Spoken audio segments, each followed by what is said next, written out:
Welcome back to Proxy, everybody, and today we're going to be diving into a unit that is rarely seen in competitive play, but I actually think is a contender for top tables, especially after the Orc and Custody Codex reveals.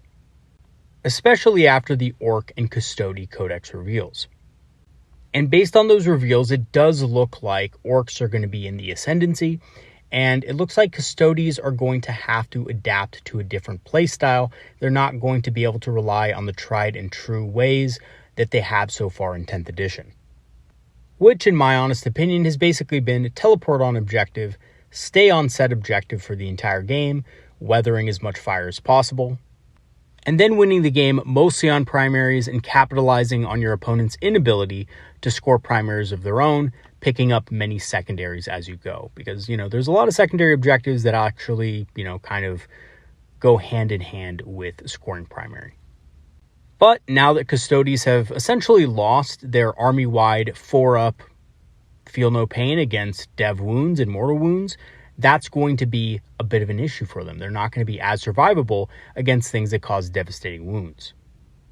So what I actually think is going to happen is people are going to be taking a lot less of the Alaris Custodians, and they're going to be, focusing more on things like Wardens and the other toughness 6 3-wound infantry, which might leave a little bit more room for units like Windriders that have strength 6 weapons to shine through a little bit.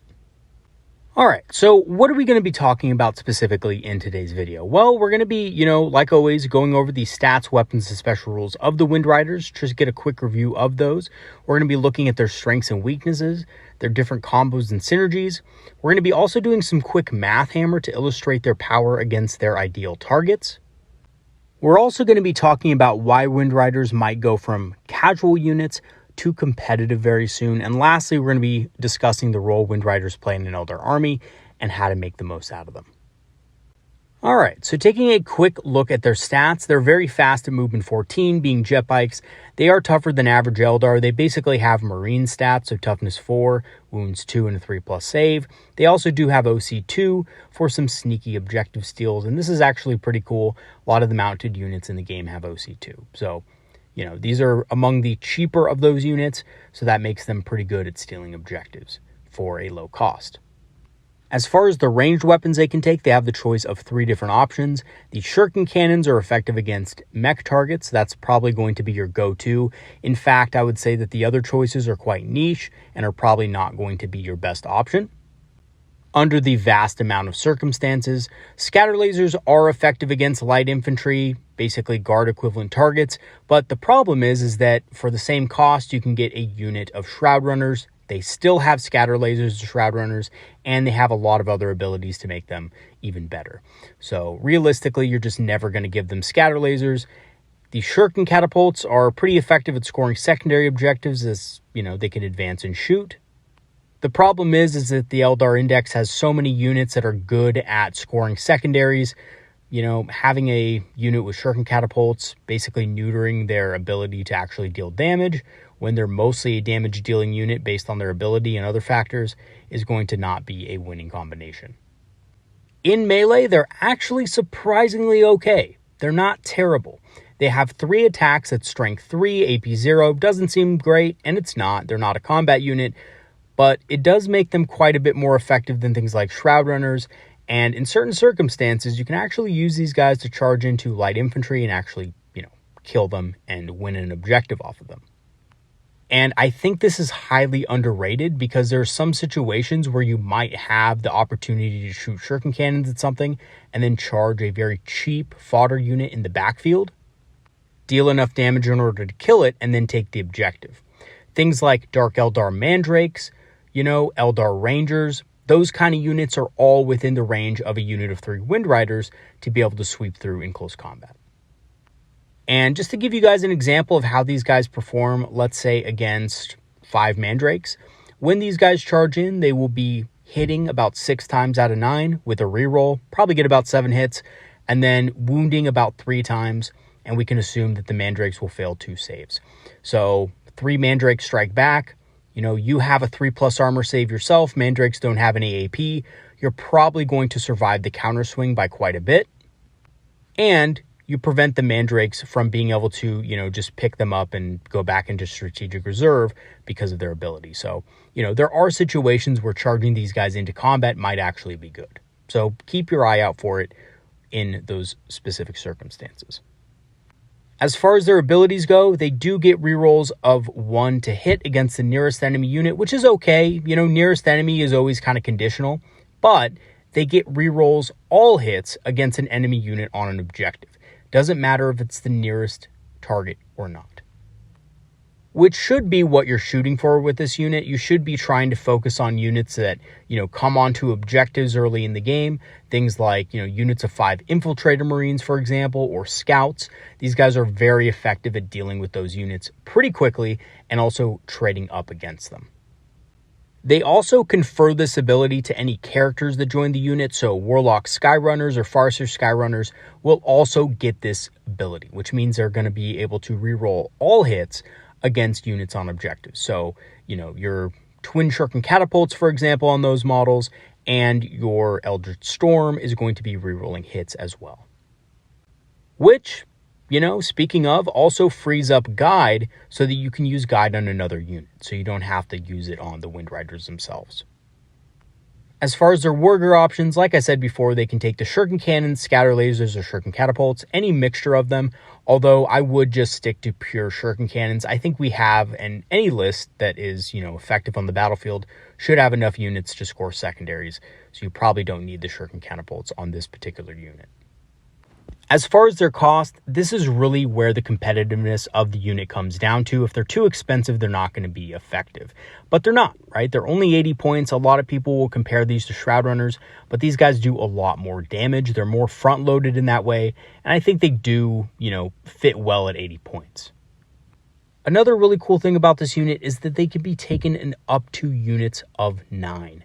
So, unit of 3, unit of 6, or unit of 9.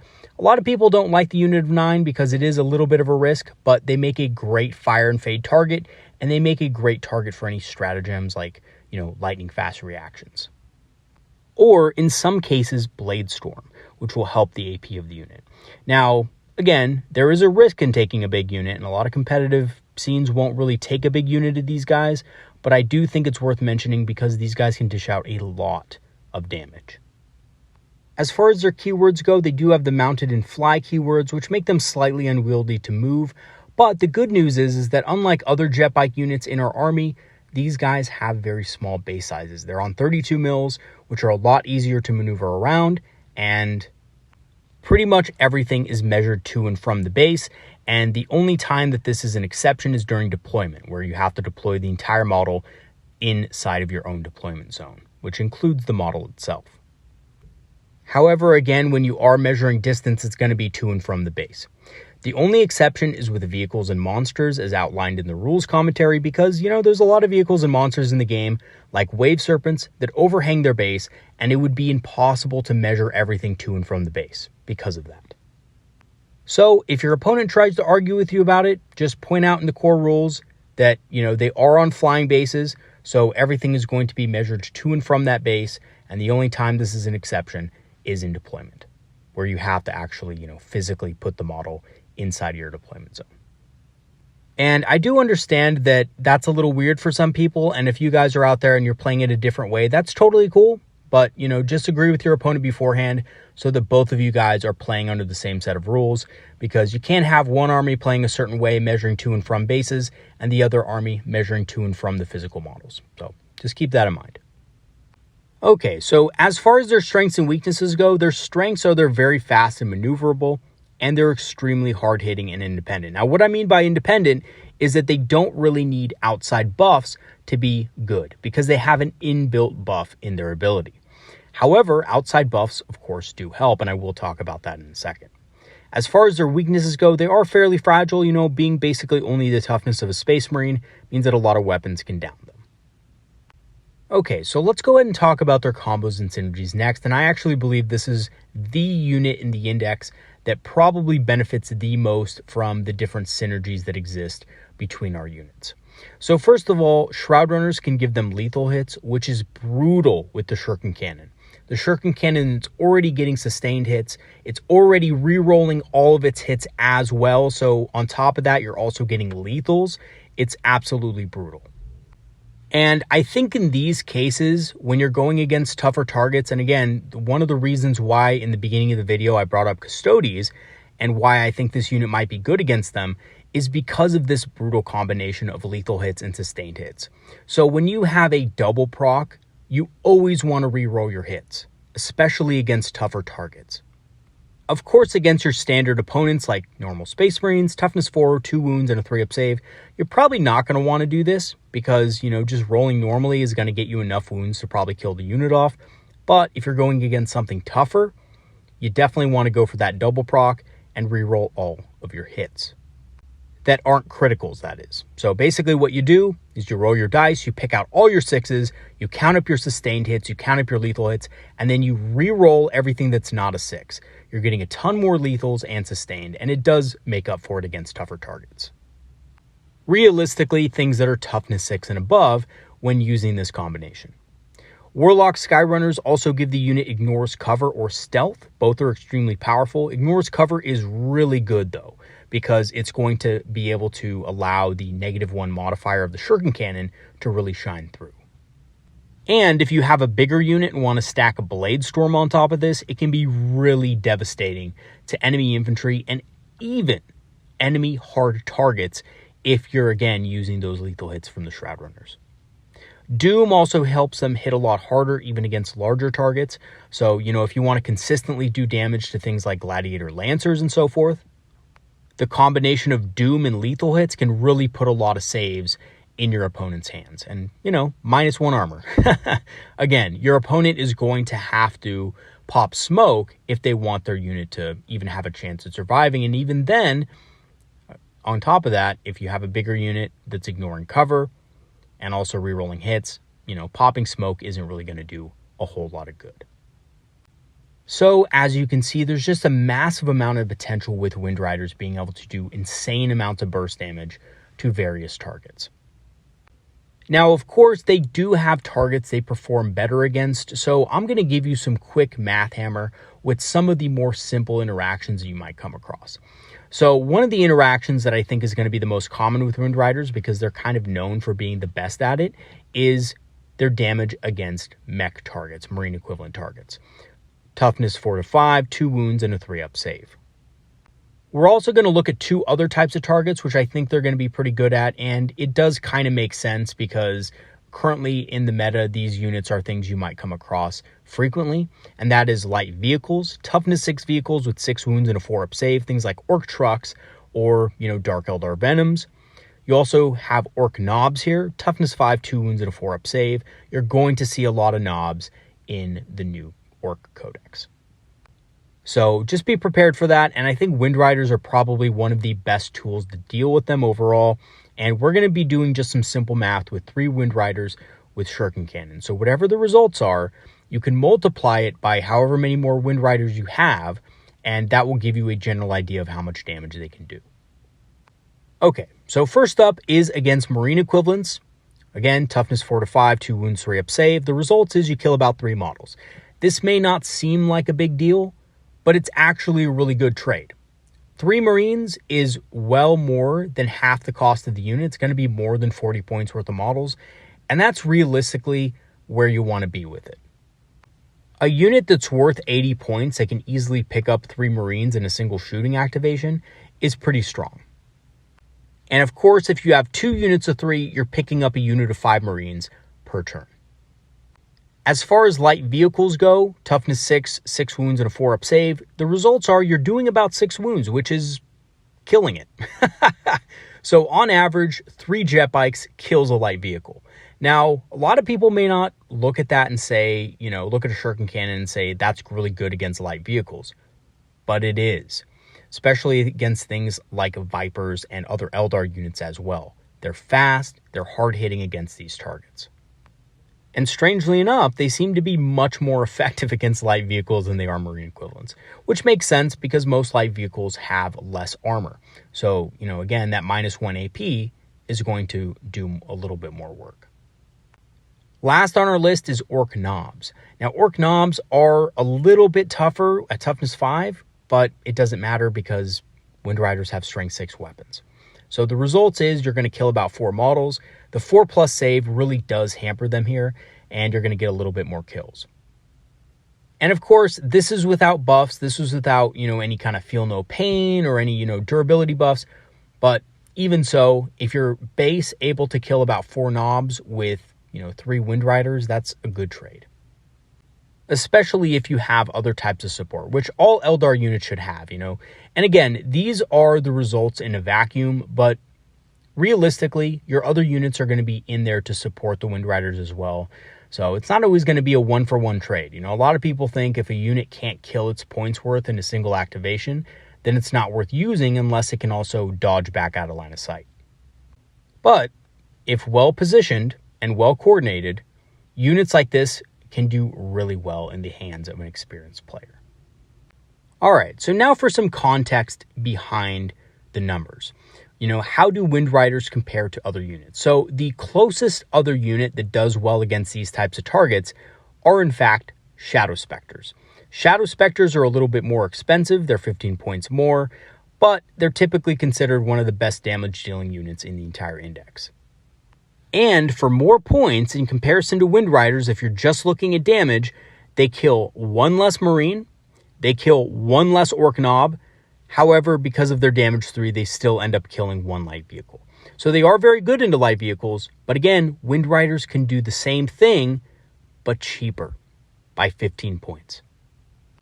And when it comes to the lighter infantry, which is toughness 5, without any kind of support, I also think the Windriders would probably win out. Against your standard Orc boy with a 5+ invulnerable save, I think the Shuriken Cannons are going to be much more effective than the blast version of the Shadow Specters Prism Rifle. And that's simply because wounding on 5s is going to be a little bit difficult. So, 5 Shadow Specters against a mob of 20 Orc boys, for example, is going to be a lot of attacks. Each Prism Rifle is going to be about, 7 or 8 attacks that you get total, but you're going to be wounding on 5s. So overall, you're not going to get that many wounds off, and, you have to be a little bit closer as well. You have to be within 18 inches. So having said that, there's quite a bit of an argument to be made that Windriders might actually be a unit that will start competing with Shadow Specters for places in competitive lists. And really, this is why I think Windriders will go from casual to competitive very soon. And I don't say casual in a derogatory way. I use Windriders all the time myself. It's just that when you're looking at tournaments, a lot of Eldar players are looking for units that not only deal damage, but also grant some sort of utility. And even though Windriders can score secondaries because they're fast, they're more front-loaded on damage, being able to reroll hits. And, of course, Shuriken Cannons are a very damaging type of profile. They're going to want to be able to shoot at all times. And in doing so, they can also expose themselves in the process. But Windriders do undoubtedly mulch Marine equivalent targets, which are quickly becoming more prevalent in the meta with armies like Black Templars, Blood Angels, and Thousand Suns on the rise. And yeah, Thousand Suns too, right? We've seen a lot of Thousand Suns be successful, and Windriders are very good at taking out Rubric Marines. Also, their lowish cost at 80 points allows them to trade very efficiently, and they have the speed to also score secondaries. They are easy to hide due to their low profiles as well and small bases. Now, again, comparing them to Shadow Specters do have that 6-inch movement at the end, but if Windriders are supported correctly with the right mix of units, they can be just as effective in any kind of combo, strike or push. And that is why I really think Windriders are going to be heavily considered, especially after the next Balanced Status slate, which is coming up. All right, so what is the role that Windriders play in an Eldar army, and how do you make the most out of them? So Windriders are an excellent anti-Marine equivalent unit that is arguably the most efficient unit in the entire index at killing your bog standard Space Marines, but also enemy light vehicles. With high movement and a low profile, they're also quite good at scoring secondary objectives.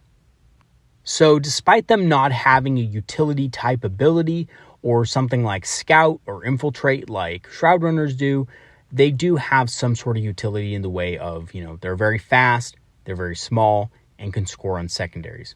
Because they're also mounted, they also have OC2, so that's nothing to scoff at as well. And lastly, something a lot of players don't think about is their melee potential against weak targets. So they have a lot of attacks. Yes, they're at strength 3, but if you're going up against something that's toughness 3, low toughness, low save, they can actually sweep through those units fairly quickly. And also, another army that I didn't mention earlier in this video are the Tau, right? They have a new codex as well. There's going to be a lot of players that are using more Kroot and things like that. And Windriders happen to be very good against Kroot. Even in close combat, they can sweep a number of them aside. Yes, they'll probably have a 5+ invul or whatever it is, but they're still going to be toughness 3. They're still going to, die pretty quickly to a massive amount of attacks. So I think it's relatively safe to say that a unit of 6 with shuriken cannons can, shoot something like a unit of battlesuits and then charge into a unit of Kroot and potentially wipe that unit out, as well as doing damage to the crisis battlesuits, of course. And, they can also do some pretty decent damage, I'm sure, against units like Tau Fire Warriors and Breachers, as long as they don't get overwatched, because, man, those Breachers have some really strong weapons. So definitely don't underestimate a powerful overwatch from a unit of Breachers, especially if they're under any effects. Okay, so in conclusion, Windriders are a highly underrated unit in my opinion, and I'm really surprised they aren't showing up in more lists, especially with the rise of more Marine equivalent armies dominating the meta. Things like Dark Angels, things like Black Templars, Blood Angels, and stuff like that are seeing a lot more play, and they're having a lot more success. And Windriders to me just seem like the perfect unit to combat that evolving meta. And with the new Orc Codex on the horizon, there's a lot of players that are going to be revigorated with Orcs, guys. You're going to see people come out of the woodwork that, old Orc players who were kind of not so much of a fan of the Index are going to be, coming out in droves to play these new detachments. A lot of them being quite powerful. And having a multitude of strength 6, AP -1, damage 2 weapons, which are a great profile into both Orc Boys and Orb Knobs, is going to be something that can really come in clutch, especially against the Green Tide and other types of, Orc shenanigans. So yeah, guys, definitely keep your eye on Windriders. I think they're a unit that's going to see a lot more competitive play going forward. So, stay tuned for some more Windrider action. And, for those of you out there who are looking for an alternative, a unit that can do pretty much the same amount of damage as a unit of Shadow Specters can, in general against these types of targets, Windriders are definitely a good substitute. They may not have the move, shoot, move, but, when used as a group, they can dish out tons of damage to enemy units. All right, everybody, that's going to be it for today's video. Thanks for watching, and thank you so much to all my patrons and supporters who have supported this channel over the last 1.5 years. Your help has greatly improved the channel and helped it grow significantly. If you do want to help support the channel and join the channel's Patreon, I have free trials activated, which will grant you permanent access to our Discord community, a community of Eldar players and enthusiasts who love talking about strategies, tactics, and of course, hobbying. I'm also an Amazon affiliate and have a channel store page, so if you want to grab some Eldar-inspired apparel on the channel store page, or you want to grab some discounted Eldar miniatures on Amazon, both of those things also go towards supporting the channel, and I'll leave those links in the description as well. All right, everybody, that's going to be it for today's video. Thanks for watching, and I'll see you guys next time. Have a good one, everybody. Peace out.